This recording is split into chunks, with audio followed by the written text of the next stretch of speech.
আমার নাম মোহাম্মদ রবিউল ইসলাম। আমার বাড়ি কুড়িগ্রাম। আমরা ধামরাই ভাড়া থাকি। আমরা ভ্যান চালাই এবং আমার 3টি মেয়ে হয়েছে। ইনশাআল্লাহ আমাদের পরিবারের সবাই খুশি। বলেন, আমি ভ্যান গাড়ি চালাই। যেটা কাজ করি সে টাকা দিয়ে আপনার 3টি মেয়ের দুধের অনেক দাম, তাতে আমার একটু কষ্ট হয়ে যাচ্ছে। তাতে ইনশাআল্লাহ আল্লাহ দিলে সবাই দোয়া করবেন।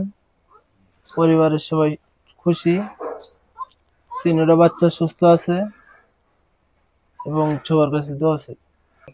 আমার নাম মৌসুমী আক্তার। আমার 3টা কন্যা সন্তান হয়েছে। সবাই দোয়া করবেন তারা যেন সুস্থ থাকে, ভালো থাকে। তাদের নাম রাখা হয়েছে, বড়টার নাম রাফিয়া আক্তার, মেজোটার নাম ঋষিমণি আক্তার, ছোটটার নাম রোজামণি আক্তার। সবাই দোয়া করবেন যেন তারা সুস্থ থাকে, ভালো থাকে। আসসালামু আলাইকুম। আমি পাড়া প্রতিবেশী। আমি আসছি অবু দেখতে। 3জনই মাশাআল্লাহ অনেক ভালো আছে। ও রবিউল ভ্যান গাড়ি চালায়, তো ওর ভরণ পোষণ করতে অনেক কষ্ট হবে। এজন্য আপনারা সমাজে যারা বিত্তবান আছেন তারা অবশ্যই সাহায্য সহযোগিতা করবেন।